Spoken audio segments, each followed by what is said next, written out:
name is Vina, aka Miss WC Reader, and welcome back to my channel. And today's video is inspired by a tweet that I tweeted this week. Not really expecting as many responses as it ended up getting.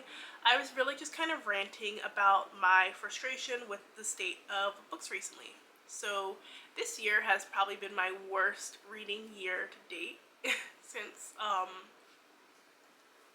I can't even remember when, because like I would say 2020 was my best reading year as far as I was reading the most books I've ever read. I was reading a lot of great things I enjoyed. I really threw myself into reading because the world was on fire. Your girl was working in banking, which was like one of the worst places to be. That year, with everybody having money issues and being in lockdown, I never got that break that a lot of people got, where they had like a month or two off where they were able to spend time with their family and sit at home and binge TV and all that fun stuff. Like, I was working like consistently, like back to back to back to back work, like working the hardest I've ever worked, 5 days a week, many times over 8 hours. And I would then get off of work, I would take a nap, and then I would just dive into books. And I would be between books and booktube, and I really found my solace there. And TV, I wasn't really like a big TV watcher. I would watch like 1 or 2 series a year and like those and well enough, and then just move on. So it's interesting this year, like I have more time while I am hunting for a job, which this market is crazy right now. And I thought I would be really enjoying the stuff that I read this year, but that hasn't been happening, and it's actually turning me back to TV because I've now watched more TV like this year than I've watched in years. And I've been watching like a lot of backlist stuff. I've been watching like B movies again, and really just needing that mindless entertainment that I'm seeking in books but not necessarily getting. Because at the end of the day, I don't feel like, while I have a reputation for being kind of strict, I don't have like I don't feel like I have too many demands aside from it being like an entertaining story that doesn't center around whiteness most of the time. Like, I do read some white books, but when I am reading a book by a BIPOC author, I just want it to be about them living life in whatever the situation is. And lately books feel like such a checklist. Like, it has to include this, it has to include this, it has to be timely for this, and it has to have these tropes. But then when you actually open up the book and get down to the meat and bones, it's like not really there. So I tweeted, I've read a lot of books this year that were traditionally published and could have used another round of edits to sort out the plot and pacing. Why is nothing really happening until halfway through the book becoming the norm? And that's just how I feel about books like the past few months. I will pick up a book that sounds so promising based off of the premise, and then most of the time the beginning is really interesting for the first few chapters. Then it's almost like it comes to a standstill. We're getting a lot of repetitive conversations, and the plot is not really inching forward. And we get to the 60 or 70% mark, and it's like stuff is picking up again, then it drops again, and then in the last few chapters it picks up again, which is so frustrating because a lot of people I see in their reviews are just like, this book needed more pages to develop. I'm like, but this book was already like 400 plus pages, because I feel like the norm right now is 400 plus pages in books, including romance, which I've been complaining about for years now at this point, because I don't feel like anybody's contemporary romance needs 400 plus pages. But like, there is more than enough page space to actually develop these stories. So it's especially frustrating when nothing happened the majority of the book, everything happens at the end. It's like you had all that space there to really develop not only the plot but the characters. Because it's one thing if the plot is slow moving, but we're getting pages upon pages and I still don't feel like I know these characters. That's a problem. And I didn't expect this tweet to really gain any traction because I was just venting my frustrations, but then it started getting a lot of replies. I started getting DMs from authors, and it was really cool to get their insight.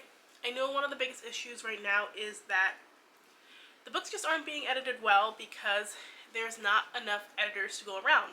Editors at many publishers are taking on the job of 2 and 3 editors. A lot of them have to leave their publishing house for various reasons. So I've had a lot of authors tell me I'm on my 2nd or 3rd editor for the same book because my editor up and left, and it's like a scramble to get this book out, or this book keeps getting pushed back, or like my editor had to leave for whatever reason and there was nobody to pick up the slack because everybody else is working on their own things. And that's sad and frustrating, especially seeing it happen to debuts. Like, it's hard enough when it's your first book, but then it's your first book and your editor leaves, and then your book gets pushed off to somebody who might not have the same enthusiasm for the book. And they have their own books that they're in love with, that they're spending more time and effort on, and yours might get pushed to the wayside. And if the publisher does not believe in the book, which I've seen and happened to quite a few books, and I've talked to these authors about it, like, the book will just get released to die. Like, essentially, people won't be talking about it. It doesn't bode well for the author publishing another book in the future. Sorry if I'm pausing. I'm kind of nasal right now because it's allergy season and things have been really bad this week as far as allergies. I've been congested all week. But anyway, we're seeing like so many books like where the editor had to leave in the middle of it and another editor had to pick it up, and they probably weren't getting as much development as they needed to. I am a lover of genre stuff, namely like the sci-fi fantasy type of stuff, good paranormal. That's like my go-to.